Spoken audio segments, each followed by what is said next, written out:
Hello everyone, welcome back to this new video. साथियों, आप सभी का स्वागत है इस नए क्लास में। आज की क्लास बहुत ही इंपॉर्टेंट होने वाला है। इसमें हम लोग स्टार्ट करने वाले हैं हिंदी का जो पीवाईक्यू है, उस पीवाईक्यू को भी हम लोग करने वाले हैं। तो पीवाईक्यू जो है अब हिंदी का जितने पेपर अब तक हुए हैं, समीक्षा अधिकारी और इसके इसमें आपका मेंस का भी जो प्रश्न है उसको भी करेंगे और प्रीलिम्स का भी करेंगे। तो सबको एक एक पॉइंट क्वेश्चन वाइज लेके एक क्लास में कंप्लीट करेंगे। और आज का जो आपका क्लास है, ध्यान दीजिएगा, ये जो मुख्य परीक्षा 2021 का सामान्य हिंदी का प्रश्न पत्र, उसको आज हम लोग सॉल्व करेंगे। क्लियर है? और फटाफट से बता दें, जो साथी नए हैं चैनल से जुड़ जाइएगा। यहाँ पे आरओई पीसीएस से संबंधित, करंट अफेयर संबंधित आपको बेस्ट कंटेंट प्रोवाइड कराया जा रहा है। बाकी क्लासेस है, रेगुलर अपडेट्स है।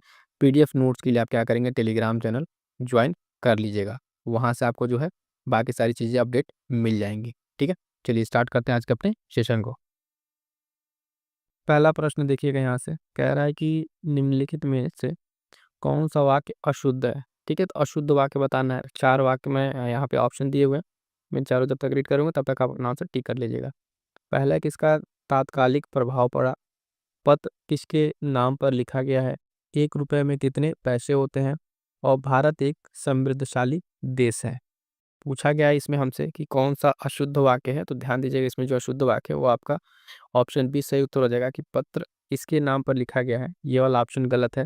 गलत क्यों है, तो आइए देखते हैं कि इसका एक्सप्लेनेशन देखेंगे कि इसमें ये प्रश्न गलत क्यों हुआ है। ठीक है, तो देखिएगा इसमें एक्सप्लेनेशन में इसके कह रहा है कि जो पत्र किसके नाम पर लिखा गया है, वाक्य अशुद्ध है। क्योंकि इसका शुद्ध रूप में क्या होगा कि पत्र किसके नाम लिखा गया है। ठीक है, शेष वाक्य शुद्ध है। मतलब कह रहा है कि पत्र किसके नाम लिखा गया है, नाम पर नहीं। इसमें जो पर आप देख पा रहे हैं, इसमें ये जो आपका ये एक्स्ट्रा ये नहीं रहेगा।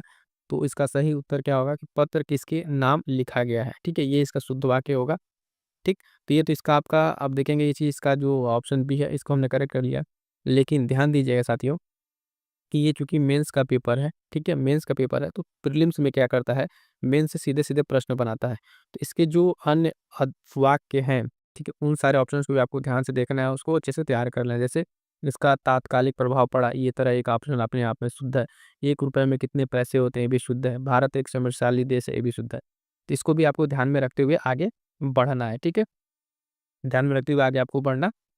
ठीक है, आगे देखिएगा प्रश्न संख्या 2 क्या कह रहा है। प्रश्न संख्या 2 कह रहा है कि इनमें से विलोम शब्दों का गलत युग्म है। ठीक है, अब जो ये पहले इस तरह के युग्म वाला जो प्रश्न है आपका मेंस में पूछा जाता था। ठीक है, अब क्या किया, इसको प्रीलिम्स में भी लेते आया है कि हाँ, जो ऑप्शन है पेयरिंग वाला, एक से ज़्यादा आपको ऑप्शन पता रहे, तो वो चीज़ आपको यहाँ पे भी देखने को मिल रहा है। तो ध्यान दीजिएगा, कह रहा है कि विलोम शब्दों का जो गलत युग्म पूछ रहा है, आविर्भाव का विभाव, अपराधी का निरपराध, विहित का निषिद्ध, उन्मूलन का रोपण। उन्मूलन का क्या कह रहा है, रोपण। ठीक है, तो इसका जो पूछ रहा है कौन सा इसमें गलत है, तो ध्यान दीजिएगा ऑप्शन ए इसका गलत है। आविर्भाव का जो विभाव नहीं होगा। ठीक है, क्योंकि आविर्भाव का विलोम हमने आपको बता रखा है क्या, तिरोभाव। ठीक है, ठीक है, क्या होगा, तिरोभाव होगा इसका विलोम। ठीक है, बाकी अन्य जो 3 ऑप्शन है वो आपके सही है। अपराधी का निरपराध होगा, ये सही है। उन्मूलन का रोपण होगा, ये भी सही है। विहित का निषिद्ध, ये भी सही है। एक्सप्लेनेशन देखिए, तो वही चीज़ यहाँ बताया गया है कि ये हमको तो गलत मिला अभी इसमें। गलत क्यों है, तो ये भी देख लीजिएगा। आविर्भाव का विलोम भाव तिरोभाव होता है। ठीक, और आविर्भाव विभाव ये युग्म गलत है, पहला वाला गलत हो गया। लेकिन जो सही है उसको भी ध्यान में रखिएगा। जैसे अपराधी का विलोम आपका निरपराध, विहित का निषिद्ध, उन्मूलन का रोपण, ये सब आपस में विलोम क्या है, सही है। यहीं से जो है प्रीलिम्स में जब आपका प्रश्न बनेगा तो इसी तरीके के ऑप्शन को उठा के या तो डायरेक्ट इसमें से कोई 2 ऑप्शन लेकर बना दे, है ना। तो इस तरीके से प्रश्न अभी आपको रिपीट होते दिखेंगे। जब मैं अभी ये तो मेंस वाला पेपर करा रहा है, जब आपका प्री का पेपर कराएंगे तो उसमें देखिएगा सीधे सीधे जो लोग मेंस का अच्छे से किए रहेंगे उनको यहाँ से प्रश्न देखने को मिलेगा। ठीक है, अगला प्रश्न है, ध्यान दीजिएगा। प्रश्न संख्या 3, तत्सम और तद्भव रूप की दृष्टि से नीचे लिखे विकल्पों में कौन सा विकल्प गलत है। फिर यहाँ पे गलत पूछ रहे हैं, यानी जब तक आपको चारों एग्जैक्ट पता नहीं होगा तब तक आप यहाँ पे ऑप्शन टिक नहीं कर पाएंगे। ठीक है, तो आर्द्रक का कह रहा है गीला, है ना। आदित्यवार का इतवार, उद्गलन का उगलना, उद्घाटन का उघाड़ना। ठीक है, ये 4 ऑप्शन आपके दिए हुए हैं। फटाफट से आप बताइए आपका इसका सही उत्तर क्या होगा। तो जो पूछ रहा है हमसे क्या है, इसमें ध्यान दीजिए, कह रहा है कि गलत। तो गलत अगर देखा जाए तो ये आपका ऑप्शन ए ही गलत है। इसमें क्या है, ऑप्शन ए गलत है। आइए देखते हैं एक्सप्लेनेशन इसमें क्या दिया हुआ है। तो देखिएगा, जो कह रहा दिए तद्भव तस्वीर में आर्द्रक जो गीला है ये युग्म गलत है। आर्द्रक का जो तद्भव होगा वो क्या होगा, अदरक होगा। जो आर्द्रक है इसका क्या होगा, अदरक होगा, जबकि गीला आर्द्र का तद्भव है। ठीक है, तो इस तरीके से पॉइंट क्लियर है। अब इसमें भी देखिए सारे जो अन्य सही ऑप्शन है उस ऑप्शन को भी एक बार आपको ध्यान में रखते हुए चलना है। जैसे आदित्यवार, ठीक है, इसका इतवार, उद्गलन का उगलना, उद्घाटन का उगड़ना, ये अपने आप में सही है। तो जो सही है इसको भी ध्यान रखिएगा, क्योंकि आगे हो सकता है कि इन्हीं ऑप्शन से लेकर आपको प्रश्न बन जाए, तो ये पॉइंट आपको ध्यान में रखना है। बाकी जो गलत है, क्यों गलत है, आपको एक्सप्लेनेशन मिल गया होगा। आइए आगे बढ़ते हैं। ठीक है, इसमें जो पूछा गया था, निम्नलिखित में से कौन सा वाक्य शुद्ध है। ठीक है, निम्नलिखित में से कौन सा वाक्य शुद्ध है। तो मेरे लिए ठंडी बर्फ और गर्म आग लाओ, व्यायाम करना चाहिए जिससे कि स्वस्थ रहें, एक एक करके सभी मर गए, तुम्हारा यह कहना मेरे लिए बड़ी बात होगी। इसमें जो है शुद्ध अशुद्ध वाक्यों में देखें अगर आप, तो ये जो अगर ऑप्शन यहाँ पे दिया हुआ था, इसमें जो क्या किया था कि इसमें जो ऑप्शन है वो लगभग वो सभी में त्रुटियां थी, कोई वाक्य इसमें शुद्ध नहीं था। तो एक बार इसको यहाँ पे जो शुद्ध देख लिए, शायद इसको डिलीट करना पड़ा था इस प्रश्न को। तो सभी इसके शुद्ध वाक्य देख लिए, इस तरह शुद्ध दिया हुआ है और शुद्ध वाक्य, तो जो चारों वाक्य हैं इसके आप शुद्ध एक बार देख लीजिए। कह रहा है कि मेरे लिए ठंडी बर्फ और गर्म आग लाओ। तो इसका शुद्ध वाक्य क्या होगा कि मेरे लिए बर्फ और आग लाओ। अब बर्फ है तो ठंडा तो होगा ही, आग है तो गर्म होगी ही। ठीक है, तो ये चीज़ में क्लियर हो गया होगा आपको क्यों गलत है। दूसरा कह रहा है व्यायाम जो आप करना चाहिए जिससे कि स्वस्थ रहें, व्यायाम करना चाहिए ताकि स्वस्थ रहें। ठीक है, व्यायाम करना चाहिए ताकि स्वस्थ रहें, तो ये बात इसका यहाँ पे सही उत्तर होगा। जो आप देखेंगे शुद्ध वाक्य, एक एक करके सभी मर गए। ठीक है, एक एक कर सभी मर गए, एक एक कर सभी मर गए। ठीक है, एक एक करके नहीं, एक एक कर सभी मर गए, ये आपका शुद्ध से शुद्ध वाक्य होगा। अगला जो है आप देखिएगा, तुम्हारा यह कहना मेरे लिए बड़ी बात होगी, तुम्हारा यह कहना मेरे लिए बड़ी बात होगी, यह शुद्ध वाक्य है। शुद्ध इसका क्या होगा, तो ध्यान दीजिएगा, तुम्हारा यह कहना मेरे लिए बड़ी बात होगी। ठीक है, तुम्हारा यह कहना मेरे लिए बड़ी बात होगी। ठीक है, इस वाले में अगर आप देखेंगे बहुत छोटा सा अंतर है, यहाँ पे बात होगी और ये बात होगा। ठीक है, यहाँ पे आपको अंतर समझ में आएगा। ठीक है, पूरा पूरा स्टेटमेंट आपको सही दिखे, लेकिन बस जो आपका यहाँ पे इसका अंतर इसमें, इस वजह से बाकी शुद्ध शुद्ध आपको देखने को मिला है। ठीक है, आगे बढ़ते हैं, देखते हैं नेक्स्ट प्रश्नों को। अगला प्रश्न है जो कह रहा है, ध्यान दीजिएगा, कि निम्नलिखित में से एक गलत तथ्य है। ठीक है, कौन सा तथ्य गलत है वो ध्यान दीजिएगा। पहला कह रहा है विशेषण से संज्ञा की व्याप्ति परिमित हो जाती है। दूसरा कह रहा है जिस विकारी शब्द से संज्ञा की व्याप्ति मर्यादित होती है उसे विशेषण कहते हैं। प्रयोग की स्थिति के आधार पर अंकित शब्द विशेषण और विशेष्य दोनों है, और विशेषण शब्द सदैव विशेष्य के पहले प्रयुक्त होता है और विशेष्य के बाद कभी प्रयुक्त नहीं होता है। ठीक है, क्या कह रहा है, कभी प्रयुक्त नहीं होता है। तो अगर आप देखेंगे तो ये वाला ऑप्शन अगर आपको लगे, तो ये जो आपका डी वाला आपका यहाँ पे गलत तथ्य है, क्योंकि इसमें जो कह रहा है सभी प्रयुक्त नहीं होता है, तो ये बात बिल्कुल गलत है। और तीन बात अपने आप में क्या है, ये सही है। एक्सप्लेनेशन अगर हम देखें इसकी बात करें, तो वही कह रहा है कि वाक्य में जो विशेषण का प्रयोग दो प्रकार से होता है। कभी कभी अगर हम देखें तो विशेषण जो है विशेष्य के पहले प्रयुक्त होता है और कभी कभी बाद में। तो यही स्टेटमेंट यहाँ पे गलत हो जा रहा है, कह रहा है सदैव पहले प्रयुक्त होता है, बाद में कभी नहीं। तो ये स्टेटमेंट आपका गलत हो जाता है। उसके बाद से कह रहा है कि जब पहले प्रयुक्त होता है विशेषण, ठीक है, तो उसे विशेष्य से पहले अगर प्रयुक्त होता है तो उसे क्या कहते हैं, उद्देश्य विशेषण, है ना। और जब उसके बाद प्रयुक्त होता है तो उसे विधेय विशेषण कहते हैं। ये विशेषण में जब आपने पढ़ा होगा तो वहाँ पे एक्सप्लेनेशन डेफिनेशन आपको पता होगा। देखिए, तो एक दो तीन, ये तीनों अपने आप में सही, इस स्टेटमेंट को अच्छे से देख लीजिएगा। ठीक, तीनों जो सही है, जो गलत है तो क्यों गलत है, एक्सप्लेनेशन आपको हमने बता दिया है। आगे बढ़िएगा, देखिए अगला प्रश्न क्या कह रहा है, प्रश्न संख्या 6। प्रश्न संख्या 6 कह रहा है कि संख्यावाचक विशेषण जो है चौगुना इनमें से है। ठीक है, चौगुना क्या है, किस तरह का संख्यावाचक विशेषण है, जो आप कह रहे हैं संख्यावाचक विशेषण चौगुना इनमें से है। तो क्रमवाचक, आवृत्तिवाचक, गणनावाचक या समुदाय वाचक। तो इसका जो सही उत्तर हो जाएगा, सही उत्तर हो जाएगा वो क्या हो जाएगा, वो ध्यान दीजिएगा, जो चौगुना है वो क्या है, आवृत्तिवाचक विशेषण है। किस तरीके से, अभी आइए इसको एक्सप्लेनेशन में दिखाते हैं आपको। ऑप्शन बी में देखेंगे चौगुना, ये आवृत्तिवाचक विशेषण है, जो कि संख्यावाचक विशेषण का एक ही प्रकार है। बाकी अन्य विशेषण की अगर बात करें, क्रमवाचक विशेषण, तो देखिए क्रम बताता है उसमें, जैसे पहला दूसरा तीसरा, ये क्या बताएगा, उसका क्रम बताएगा। गणनावाचक विशेषण एक दो तीन से क्रम, यानी चूंकि गणना कर रहा है। समुदायवाचक विशेषण दोनों तीनों चारों, तो इसमें क्या हो रहा है, समुदाय का बोध आपको देखने को मिल रहा है। ठीक है, तो यहाँ पे इस वाले प्रश्न में देखिए संख्यावाचक हमने क्या बताया, संख्यावाचक में चौगुना जो आप इसमें है क्या है, आवृत्तिवाचक विशेषण है। ठीक, आगे बढ़िएगा, देखिएगा अगला प्रश्न जो प्रश्न के साथ निम्नलिखित शब्दों में से कौन सा शब्द मूल रूप से विशेषण है। इसमें कोई एक शब्द जो है मूल रूप से विशेषण है। ऑप्शन है पतला, अर्थ, परिवार, परलोक। ठीक है, तो इसका सही उत्तर क्या हो जाएगा, इसका जो विशेषण अगर आप बात करेंगे तो विशेषण वाले में अगर आप देखें तो इसमें जो मूल रूप से विशेषण वो आपका कौन सा है, ऑप्शन ए हो जाएगा। ठीक है, आइए एक्सप्लेनेशन देख लेते हैं इसका। एक्सप्लेनेशन की बात करेंगे, साथ ही ध्यान दीजिएगा पतला शब्द जो है गुणवाचक विशेषण है, जबकि अन्य सभी विशेष्य हैं जिनका विशेषण निम्न है। तो आप देखें ये क्या है, एक तरफ विशेष और विशेषण जो इंपॉर्टेंट है, खास करके जो पीवाईक्यू जो हम करा रहे हैं और इसमें आपको देखने को मिल रहा है या फिर आपके पास जो भी बुक होगी वहाँ से, इन सब का आप एक अलग नोट्स बना लीजिएगा, क्योंकि मोस्ट ऑफ द क्वेश्चन जो इन्हीं के ऑप्शन से बनते हुए आपको दिखेंगे।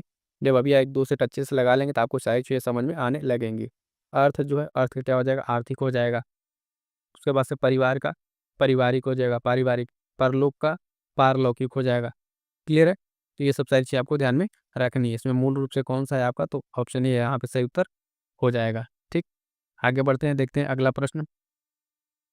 अगला प्रश्न कह रहा है प्रश्न संख्या 8, इनमें से विशेषण शब्द नहीं है। तो कौन सा विशेषण नहीं है, तो देखिएगा अकूत, अकर्ण, अचार या अचंड। ठीक है, अचंड। ठीक है, तो इसमें पूछ रहा है कौन सा नहीं है, इसका सही उत्तर हो जाएगा ऑप्शन सी, अचार। ठीक है, ये क्या है, विशेषण शब्द नहीं है। तो ध्यान दीजिए क्यों नहीं है, जो दिए गए शब्दों में अगर बात करें, अचार शब्द जो है विशेषण न होकर क्या है, विशेष्य है। इसका विशेषण क्या होगा, आचारी होगा। क्या होगा, आचारी जो है इसका विशेषण होगा। ये पॉइंट आपको ध्यान में रखना है। ठीक है, तो इस तरीके से बाकी अन्य ऑप्शन को भी आप देख लेंगे कि इसमें क्या है, विशेषण नहीं पूछा था तो आपका कौन सा विशेषण नहीं है इसमें, तो आचार।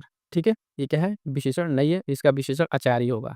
क्लियर है, बाकी तीनों क्या है, अपने आप में विशेषण है। आगे बढ़ते हैं, देखते हैं नेक्स्ट प्रश्न।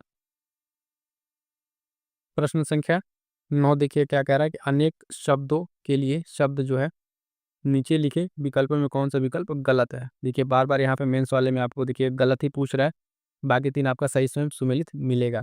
जंगल की आग को दावानल कहते हैं, सही बात है। समुद्र की आग बड़वानल, ये भी ठीक है। पेट की आग जठराग्नि, पेट की आग जठराग्नि, ये भी सही है। तो आदि से जो अंत है, आदि से जो अंत है ना, तो ये अनंत कह रहा है, तो ये चीज़ आपका क्या होगा, यही आपका यहाँ पे गलत है। आइए एक्सप्लेनेशन देख लेते हैं। तीन चीज़ तो आपको एकदम क्लियर ही होगा कि जंगल की आग दावानल, समुद्र की आग बड़वानल, पेट की आग जठराग्नि। एक्सप्लेनेशन देखिएगा इसका, कह रहा वाक्यांश में आदि से अंत के लिए एक शब्द जो प्रयुक्त होता है आदोपांत। ठीक है, अदोपांत ये उपयोग होता है।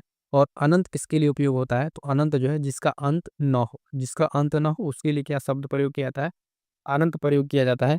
बाकी अगर आप देखिएगा आदि से अंत तक के लिए क्या है, आदो पांत है। तो ये पॉइंट आपको ध्यान में रखना है। अब बाकी जो तीन अन्य सही है, ये ऑप्शन भी आप फिर से मैं कहूँगा इसको अच्छे से ध्यान में रखिएगा। जो आपके ऑप्शन सही है उसको ध्यान रखिएगा, आगे प्रश्न वहीं से आपको देखने को मिलेंगे। ठीक है, अगला प्रश्न देखिएगा, कह रहा है कि अपनी विवाहिता स्त्री से उत्पन्न पुत्र, इनमें से जो इन अनेक शब्दों के लिए एक शब्द क्या होगा। मतलब अगर बात करें तो कह रहा है कि अपनी विवाहिता जो स्त्री है उससे उत्पन्न पुत्र को क्या कहते हैं, तो जरायुज, जारज, दत्तक या औरस। क्या कहते हैं, दत्तक या औरस। इसका सही उत्तर क्या हो जाएगा साथियों, तो ध्यान दीजिएगा ऑप्शन डी हो जाएगा। क्या हो जाएगा, औरस। ठीक है, ये तो हो गया औरस मान लीजिए इसका सही उत्तर। लेकिन अब अगर हम बात करें तो जो अन्य तीन दिया है, जैसे जरायुज किसे कहते हैं, जारज किसे कहते हैं, दत्तक किसे कहते हैं, तो ये ऑप्शन भी आपको जानना जरूरी है, क्योंकि आपके जो परीक्षा में है यहाँ से प्रश्न फिर से बनेंगे। ध्यान दीजिएगा, वही कह रहा है वाक्यांश में अपनी विवाहिता स्त्री से उत्पन्न पुत्र के लिए शब्द क्या होगा, औरस होगा। लेकिन अन्य जो तीन शब्द है जैसे जरायुज, जरायुज क्या होता है, तो ये कहा जाता है कि शिशु जीव जो खेड़ी में लिपटा हुआ पैदा हो, उसको क्या कहते हैं, जरायुज कहते हैं। जारज किसे कहेंगे साथियों, तो देखिएगा उपपति गैर पुरुष से उत्पन्न पुत्र, जारज मतलब। ठीक है, गैर पुरुष उत्पन्न पुत्र। और दत्तक आप जानते हैं उत्तराधिकार के लिए गोद लिया गया पुत्र ही क्या होता है, दत्तक होता है। क्लियर है यहाँ तक, चलिए आगे बढ़ते हैं। अगला प्रश्न देखिएगा, अगला प्रश्न कह रहा है आवा का तत्सम रूप होगा। ठीक है, तत्सम रूप क्या होगा, आग होगा, अग्नि, हाव या अपाक, इसमें से क्या होगा। ठीक है, तो इसका जो तत्सम शब्द होगा वो होगा अपाक। क्या होगा, ऑप्शन डी इसका सही उत्तर हो जाएगा। क्या हो जाएगा, अपाक जो है इसका सही उत्तर होगा। तो ध्यान दीजिएगा, ये आवा का जो तत्सम रूप है क्या है, अपाक होगा। दिए गए शब्दों में अग्नि का, अग्नि जो है आग का तत्सम रूप है। ठीक है, अग्नि क्या है, ये अग्नि आग का क्या है, तत्सम रूप है। ठीक, बाकी ऑप्शंस क्लियर होंगे। आगे बढ़िएगा, देखिए अगला प्रश्न 12 नंबर, इनमें से सरल शब्द का विलोम नहीं है, सरल शब्द का विलोम नहीं है, तो ध्यान दीजिए, कह रहा ऑप्शन विरल, वक्र, कुटिल, कठिन। यानी सरल का विलोम क्या हो सकता है? कुटिल, वक्र हो सकता है, ठीक है, कठिन। तो इसमें क्या कह रहा है, कौन सा नहीं है? ध्यान दीजिएगा, इसमें सरल का विरल जो है ये विलोम नहीं है, ऑप्शन ए।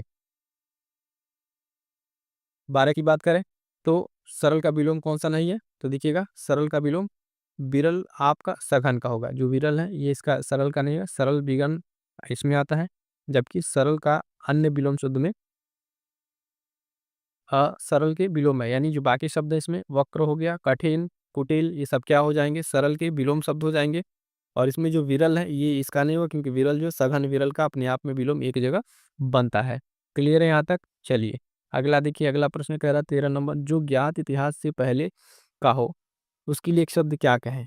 ठीक है, तो उसके लिए एक शब्द क्या कहेंगे? अनैतिहासिक, ऐतिहासिक, प्रागैतिहासिक, या इनमें से कोई नहीं। ठीक है, तो उसके लिए क्या कहा जाता है? प्रागैतिहासिक, उसके लिए एक शब्द दिया जाता है। क्लियर है? आइए एक्सप्लेनेशन देखिए बाकी अन्य शब्दों का इसमें। तो जो ज्ञात इतिहास से पहले का हो उसे क्या कहते हैं? प्रागैतिहासिक कहते हैं। ये चीज़ आपको जो है हो गया। अनैतिहासिक किसको कहते हैं और ऐतिहासिक किसको कहते हैं? 2 टर्म और इसको जान लीजिए। तो ये जो किसको कहा था, जो इतिहास से संबंधित ना हो उसको अनैतिहासिक कहते हैं। ऐतिहासिक किसे कहते हैं? जो इतिहास से संबंधित हो। तो ये 2 पॉइंट भी आपको क्लियर होने चाहिए। आगे बढ़िएगा, देखिएगा अगला प्रश्न। अगला प्रश्न क्या कह रहा है? तो ध्यान दीजिएगा। कह रहा है अगला प्रश्न, जो अचानक आँखों से ओझल हो गया हो, ठीक है? इन शब्दों के लिए क्या शुद्ध शब्द होगा? जो अचानक आँखों से ओझल हो जाए उसको कहेंगे अंतर्ध्यान, अंतर्ध्यान, अंतर्धान, ठीक है? अंतर्धान, ठीक है? इस ऑप्शन में आपको देख के बताना है कौन सा इसका सही होगा। तो ध्यान दीजिएगा, इसका जो सही उत्तर होगा अंतर्धान जो है, ऑप्शन सी सही उत्तर होगा इसका, ठीक है? यूपीपीसीएस आरओ मेंस हिंदी 2021 का पेपर है, ठीक है? तो ये आप एग्जाम डेट के हिसाब से आपको पेपर पैटर्न आपको यहाँ पे देखने को मिल रहा है। तो जो अचानक आंखों से ओझल हो गया उसके लिए एक शब्द क्या है? अंतर्धान, ऑप्शन सी क्या हो जाएगा यहाँ पे सही उत्तर हो जाएगा। क्लियर है? आइए बढ़ते हैं नेक्स्ट प्रश्न की तरफ। प्रश्न संख्या 15 क्या कह रहा है? निम्नलिखित में विलोम शब्द का सही युग्म बताना है। अब देखिएगा यहाँ पे आपसे सही पूछ रहा है, इसके पहले गलत पूछता था, यानी 3 आपका यहाँ पे गलत दिया होगा। तो आगरा का विग्रह कह रहा है, आगरा का विग्रह ये सही नहीं होगा, ठीक है? गणतंत्र, लोकतंत्र, हाकेड़ का विकेड़, थोक परचून। आप फटाफट से देख अपना आंसर टिकिए, फिर मैं आंसर आपको बताता हूँ। इस तरीके से थोड़ा सा आपका भी आंसर बता लेंगे तो सही रहेगा। देखिएगा, तो सही युग्म की बात किया है तो देखिएगा ऑप्शन सी होगा आकेड़ का विकेड, ये आपका सही होगा। ऑप्शन सी आपका तो सही हो गया, लेकिन इसके साथ मैं जैसा आपको बता रहा हूँ, जो अन्य ऑप्शन अब ये क्यों गलत है उसको भी आपको देखना चाहिए। आइए देखते हैं इसको, ठीक है? तो देखिएगा, कह रहा है कि ऑप्शन सी जो है आकीर्ण का विकीर्ण विलोम सही है। बाकी जो गलत है उनका सही किस तरीके से क्या होगा? तो आग्रह का अनाग्रह होगा, न कि विग्रह होगा। आग्रह का विलोम अनाग्रह। गणतंत्र का आपका विलोम क्या होगा? राजतंत्र होगा, न कि लोकतंत्र होगा। थोक का क्या होगा? फुटकर होगा, थोक का फुटकर होगा। क्या होगा? थोक का फुटकर होगा। और एक और है यहाँ पे अनुग्रह, अनुग्रह का क्या होगा? विग्रह होगा। अनुग्रह का विलोम क्या होगा? विग्रह होगा, ठीक है?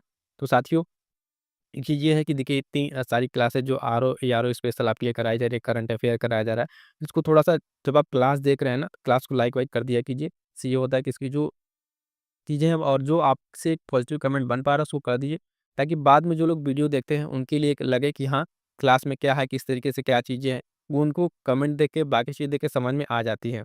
और थोड़ा अपने साथियों तक जो है इसको शेयर वगैरह कर दिया कीजिए, ठीक है? जब एक एक प्रॉपर शेड्यूल में आपको सारी चीज़ें कराई जा रही हैं तो आपके लिए काफ़ी हेल्पफुल है। टेस्ट सीरीज भी एक निश्चित अंतराल पर कराया जा रहा है, हिंदी करा ही रहे हैं, करंट अफेयर आपके लिए करा ही रहे हैं, ठीक है? तो ये सब बाकी चीज़ें और बाकी समय-समय पे जो चीज़ें अवेलेबल कराई जा सकती हैं, उसके लिए आप टेलीग्राम से जुड़ी जाइएगा, वहाँ पे हम आपको अवेलेबल करा देते हैं, ठीक? पीडीएफ वगैरह के लिए। आगे बढ़िए, देखिएगा अगला प्रश्न। अगला प्रश्न कह रहा है, साथियों ध्यान दीजिएगा, कि निम्नलिखित में से एक अशुद्ध वाक्य है। ये जो वाक्य वाला शुद्ध-अशुद्ध वाला इसको ध्यान से पढ़िएगा। कह रहा है पूज्यास्पद व्यक्ति का सम्मान करना चाहिए। दक्षिण भारत के लोग हिंदीतर भाषी हैं। सुरेखा ने गीत की 2-4 कड़ियाँ गाई। अब परीक्षा प्रणाली क्या होनी चाहिए? बदलनी चाहिए। तो इसमें कह रहा है अशुद्ध वाक्य की अगर आप बात करेंगे, है ना? अशुद्ध वाक्य की बात करेंगे तो इसमें कौन-सा शुद्ध होगा? फटाफट से आंसर बताइए। तो इसका जो सही उत्तर होगा साथियों वो ऑप्शन ए होगा, ठीक है? ये जो ऑप्शन आपका अशुद्ध है, तो आइए इसको शुद्ध करके देखते हैं, इसका क्या होगा। पूज्यास्पद व्यक्ति का सम्मान करना चाहिए। इसमें जो पूज्यास्पद है, शब्द की वर्तनी क्या है, अशुद्ध है। इसका शुद्ध रूप क्या होगा, पूजास्पद। पूजास्पद होगा, क्या होगा, यानी जो वाक्य में आपका यहाँ पे दिया हुआ है ना, जबकि शेष वाक्य क्या कह रहे हैं यहाँ पे, शुद्ध है। तो दक्षिण भारत के लोग हिंदी तरभाषी हैं, सही है। सुरेखा ने गीत की 2-4 कड़ियाँ गाई, ये भी सही है। अब परीक्षा प्रणाली बदलनी चाहिए, भी सही है। तो जो गलत था इसमें सिर्फ ये शब्द गलत था। आप देखेंगे ये वाला जो पूज्यास्पद है ये गलत है, इसका सही क्या है, पूजास्पद सही होगा। ठीक, आगे बढ़िएगा, देखिएगा अगला प्रश्न। कह रहा है उपत्यका का जो है विलोम शब्द क्या है। ठीक, क्या है विलोम शब्द, तो अनुत्या, ठीक है, आदित्य का है ना, उच्चत्य का है ना, अपत्य का। तो इसका जो सही उत्तर क्या हो जाएगा, उपत्यका का विलोम अगर आप बात करें तो आदित्य का हो जाएगा। ऑप्शन बी सही उत्तर हो जाएगा। क्या हो जाएगा, ऑप्शन बी इसका क्या हो जाएगा, सही उत्तर हो जाएगा। उपत्यका का विलोम आदित्य का। क्लियर है, आगे बढ़ेंगे, देखेंगे अगला प्रश्न। कह रहा है निम्नलिखित में से शुद्ध वर्तनी वाला शब्द कौन सा है। ठीक है, शुद्ध वर्तनी वाला, तो सृष्टि है ना, अनधिकार, आभ्यंतरिक है ना, समुद्रिक। इसमें क्या है कि जो है शुद्ध पूछा है, तो आप देखेंगे 3 तो गलत ही होगा। फटाफट से बताइए ABCD से कौन सा इसमें आपका आंसर होगा। तो देखिएगा बी जो है आपका शुद्ध है, अनधिकार जो है ये आपका शुद्ध है, बाकी 3 क्या है, अशुद्ध है। तो जो अशुद्ध है उनका भी हम लोग एक बार पॉइंट करके देख लेते हैं क्या क्या कैसे इसमें गलत हो रहा है। तो देखिएगा अनधिकार शुद्ध वर्तनी वाला शब्द है, जबकि अन्य अशुद्ध है। तो सृष्टि जो लिखा हुआ है ये इस तरीके से सृष्टि लिखा जाएगा, अभ्यंतरिक नहीं होता, आभ्यंतरिक होता है। क्या होता है, आभ्यंतरिक। समुद्रिक नहीं होगा, सामुद्रिक होगा। क्या होगा, सामुद्रिक होगा। तो ये पॉइंट भी आपको ध्यान में रखना है। ठीक है, ये शुद्ध और अशुद्ध का जो गलत है, इन सारे वर्डों को आप एक जगह कीवर्ड्स को नोट कर लेंगे। हालांकि हम इसका PDF बना के हैंड रिटन नोट्स आपको एक बार प्रोवाइड करा देंगे टेलीग्राम चैनल से। जिनको वो वाला नोट चाहिए हैंड रिटन वाला, तो एक बार कमेंट कर दीजिएगा आप लोग कि हैंड रिटन जो आपका इस तरीके के जो शॉर्ट नोट्स बना है वो प्रोवाइड कर दे टेलीग्राम पे, ताकि इससे लगता है कि हाँ लोगों को जरूरत है तो वो चीज़ प्रोवाइड कराई जाए। प्रश्न संख्या 19 क्या कह रहा है, 19 में ध्यान दीजिएगा। कह रहा है कि जो बाएं हाथ से सधा हुआ है उसके लिए एक शब्द क्या है। सब्यसाची, वामपंथी, वज्रपाणी या वीणापाणी। ठीक है, तो उसके लिए क्या होता है, जो बाएं हाथ से सधा हुआ है उसके लिए क्या होता है, सब्यसाची। ऑप्शन ए सही उत्तर हो जाएगा। क्या हो जाएगा, सही उत्तर हो जाएगा। उसके साथ जो बाकी 3 ऑप्शन है उसका क्या मतलब है, आइए उसको भी देख लेते हैं। तो देखिएगा वाक्यांश जो बाएं हाथ से सधा हुआ उसके लिए एक शब्द क्या होता है, सब्यसाची होता है। ये तो सही हो गया। बात करेंगे कि वामपंथी क्या होता है, तो साम्यवादी विचारधारा का व्यक्ति क्या होता है, वामपंथी होता है। वज्रपाणी क्या होता है, जिसके हाथ में वज्र रहता है वो क्या है, वज्रपाणी। वीणापाणी मतलब जिसके हाथ में वीणा रहती हो, जिसके हाथ में वीणा रहती हो क्या है, वीणा रहती हो क्या है, वीणा पाणी। तो ये सब सारी चीजें क्लियर होंगी आपको, है ना। ये सारे के सारे जो एक तो ऑप्शन जो आपका सही उत्तर हो रहा है वो इंपॉर्टेंट है। ये साथ साथ में बार बार कह रहा हूँ, ये जो 3 अन्य ऑप्शन दिख रहे हैं ये भी आपके लिए बहुत महत्वपूर्ण है, तो इसको अच्छे से आप तैयार कर लीजिएगा। क्लियर है, अगला प्रश्न देखिएगा, प्रश्न संख्या 20। इनमें तद्भव जो तत्सम का शब्द है उसमें कह रहा है कि एक शुद्ध जो और शब्द युग्म है उसमें क्या है, अशुद्ध पूछ रहा है। तो देखिएगा दिया है इच्छिका छाछ, बी ईख और इक्खू, उदरतन उबटन, गोमय गोबर। तो कह रहे हैं इसमें कौन सा अशुद्ध है। तो अशुद्ध की बात कीजिएगा तो इसमें देखिएगा ये तो अपने आप में सही, CD ई और बी जो है यहाँ पे ना, ए और बी दोनों आप में थोड़ा सा अशुद्ध है। क्यों अशुद्ध है, तो आइए दिखाते हैं। तो देखिएगा यहाँ से कह रहा है छाछ का तत्सम छच्छिका होता है, न कि इच्छिका। पहला चीज गलत। ईख का तत्सम जो इच्छू होता है, तो यहाँ पे इखू लिखा हुआ है। तो इसलिए विकल्प जो है कौन कौन से अशुद्ध है आपको यहाँ पे क्लियर हो गया होगा। अगला प्रश्न है, कह रहा है कि मसृण, ठीक है, का विपरीतार्थक शब्द क्या होगा, सुकुमार, चिक्कन, रुक्ष या नरम। 4 ऑप्शन हमने आपको बोल दिए। क्लियर है, इसमें क्या होगा, इसका विपरीतार्थक शब्द क्या होगा, तो ऑप्शन सी क्या होगा, रुक्ष जो है इसका विपरीतार्थक शब्द होगा। बाकी अन्य 3 देख लेते हैं, अन्य 3 में क्या है। तो मसृण का जो विपरीतार्थक शब्द है वो रुक्ष होगा। क्लियर है, साथ ही शब्द का विलोम सुकुमार का कमाशुत, चिक्कन का आपका खुरदरा, नरम का कड़ा या कठोर। ये सब क्या है, इसके विलोम शब्द हैं जो आपको ध्यान में रखना है। क्या करना है, ध्यान में रखना है, इंपॉर्टेंट रहेगा, ध्यान दीजिएगा। आगे बढ़ेंगे, अगला पॉइंट देखिएगा, प्रश्न जो है 22 नंबर, निम्नलिखित में से तत्सम तद्भव का एक गलत युग्म बताइए। गलत युग्म की अगर बात करेंगे तो कह रहा है कि सुघट्ट का सुघड़ है ना, ज्ञातिगृह का नहर, पान्यशाली का पांचारी, प्रतिवेशी का मवेशी। इसमें तद्भव तत्सम पूछ रहा है ना। तो इसका जो सही उत्तर हो जाएगा वो हो जाएगा ऑप्शन डी, ऑप्शन डी जो कह रहा है प्रतिवेशी मवेशी, ये क्या है, युग्म गलत है। बाकी 3 सही है, तो गलत क्यों है, तो उस गलत वाले को देख लीजिए। प्रतिवेशी जो है वो मवेशी, ये जो है तद्भव तत्सम के दृष्टि से गलत है। क्योंकि क्यों गलत है प्रतिवेशी मवेशी, तो प्रतिवेशी का तद्भव पड़ोसी, जबकि अन्य युग्म क्या है यहाँ पे सही है। यानी प्रतिवेशी का तद्भव क्या होगा, मवेशी न होगा क्या होगा, पड़ोसी होगा। और बाकी 3 क्या-क्या इसमें जो दिया हुआ है सही है। तो देखिएगा ज्ञातिगृह का नैहर, सुघट्ट का सुघड़, पढ़नेशाली का पंसारी, तीनों आपस में क्या है, ये सही है। ठीक है, आगे बढ़ेंगे, देखेंगे अगला प्रश्न। कह रहा है मोक्ष पाने की इच्छा करने वाला, इसके लिए शब्द के लिए एक शब्द क्या होगा, तितिक्षा, तितिर्षु, तितिक्षु या मरजीवा, है ना। तो जो मोक्ष पाने की इच्छा रखता हो, क्या हो, मोक्ष पाने की इच्छा रखता हो, उसके लिए अगर हम बात करेंगे तो क्या हो जाएगा, ऑप्शन बी तितिर्षु। ठीक है, तितिर्षु उसके लिए सही शब्द हो जाएगा। बाकी अन्य शब्द देख लीजिए, मोक्ष पाने की इच्छा वाला के लिए कहेंगे तितिर्षु। तितिक्षा किसे कहते हैं, तितिक्षा किस तरह की इच्छा है, तो सर्दी गर्मी दुख आदि सहन करने की शक्ति जो है वो तितिक्षा है। तितिक्षु की अगर बात करें जिसमें सहनशीलता हो। और मरजीवा क्या है, मर जाने, जो मरकर जीने वाला, ठीक है, मरकर जीने वाला क्या है, मरजीवा है। क्लियर है सारे ऑप्शंस। आइए आगे बढ़ते हैं, देखते हैं अगला प्रश्न। अगला प्रश्न कह रहा है अशुद्ध वर्तनी वाला शब्द है। अशुद्ध वर्तनी वाला शब्द कौन सा है, तो ध्यान दीजिएगा। कह रहा है उंगली, बांस, पांचवा या दांत। तो इसमें अशुद्ध वर्तनी किसका है, तो ध्यान दीजिएगा, इसमें जो पांचवा है, ऑप्शन सी, ये इसका अशुद्ध वर्तनी है। तो देख लीजिए क्यों अशुद्ध है। शब्द जो पांचवा है इसका शुद्ध रूप जो है पांचवा इस तरीके से लिखा जाएगा। तो इस पांचवे में अंतर देख लिए कैसे होगा। बाकी शब्दों को जो शुद्ध वर्तनी अपने आप में दी हुई है, बांस, दांत, उंगली, ये पांचवा और ये पांचवा आप देख लीजिए क्यों गलत यहाँ पे दिखा रहा है। अगला प्रश्न देखिए, ये मेंस में जो प्रश्न है, यही प्रश्न आपका अभी 11 फरवरी वाले पेपर में भी बता दूं। ये वाला प्रश्न वर्तनी से जो अशुद्ध शब्द पूछ रहा है, ये पूछा हुआ था प्री वाले में। अनुग्रहित, है ना, अनुग्रहित, अनुग्रहित, है ना, अनुग्रहित, 4 शब्द है। आप देखिए इसमें कह रहा है कौन सा शुद्ध है, कौन सा शुद्ध है, तो आप ध्यान दीजिए यहाँ पे जो सही शुद्ध शब्द इसका ऑप्शन सी यहाँ पे सही उत्तर हो जाएगा। बाकी 3 जो क्या है अपने आप में गलत है, 3 क्या है अपने आप में गलत है, ये भी गलत, ये भी गलत। ठीक है, ये वाला सी वाला आपका क्या है, सही उत्तर हो जाएगा। अगला प्रश्न देखिएगा, प्रश्न संख्या 26 कह रहा है निम्नलिखित में से तद्भव शब्द, निम्नलिखित में से तद्भव शब्द है तो भंडार, कुकुर, कटुक या मयंद। ठीक है, तो इसमें देखिएगा इसका एक्सप्रेशन देखिए थोड़ा सा इसमें कुछ गड़बड़ है, ए और डी दोनों दिखा रहा है। तद्भव शब्द की बात करें तो भंडार तद्भव शब्द है जिसका तत्सम भांडागार है, जबकि मयंद शब्द भी तद्भव है, इसका तत्सम मृगेंद्र होगा।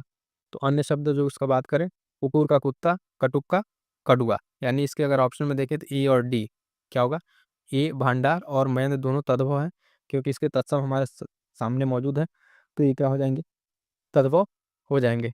क्लियर है यहाँ तक। ये चला रखा है टॉपिक वाइज, मंथली मैगजीन का वो चल ही रहा है, और ये जब कंप्लीट होएगा तब आपके लिए मंथली एमसीक्यू प्रैक्टिस करा देंगे। तो इस तरीके से अभी देखिए जो टॉपिक वाइज था इसमें इसके सब क्लासेस आ चुकी हैं, सारा टॉपिक वाइज जो एक्सप्लेन हमको डिटेल में करना रहता है वो यहाँ पे करा दिया। अब इस तरीके से आपका पूरा जब 1 महीना मान ली दिसंबर है तो हमने इसका क्या करा दिया, मंथली जो टॉपिक वाइज आपका करा दिया, ठीक है, जो इंपॉर्टेंट टॉपिक है, फिर वन लाइनर करा दिया और उसके बाद एमसीक्यू करा देंगे। अब इसके बाद से आपका कोई प्रश्न यहाँ से छूटेगा नहीं।